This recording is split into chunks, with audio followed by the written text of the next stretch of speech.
Hey guys, and welcome back to this channel. In this video, I'll be showing you guys how you can hide specific players on Dress to Impress.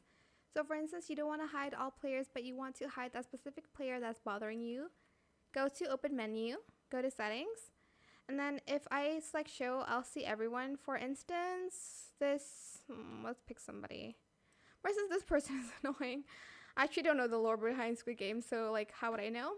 Go to settings and then select hide specific. Her name is say Juro, so oops, let's go to hide specific and then select that. And as you can see, I'll only hide that person. No hate against her obviously, but this is just an example. I hope this tutorial is helpful for you guys. Don't forget to like, comment, share, and also subscribe to this channel if you haven't done that already. If you have any more questions about this video, just leave it in the comment section down below. I will try my best to answer them all for you guys. And if you found this video helpful, please click the thanks button as well. That is it. Thank you so much for watching. Bye.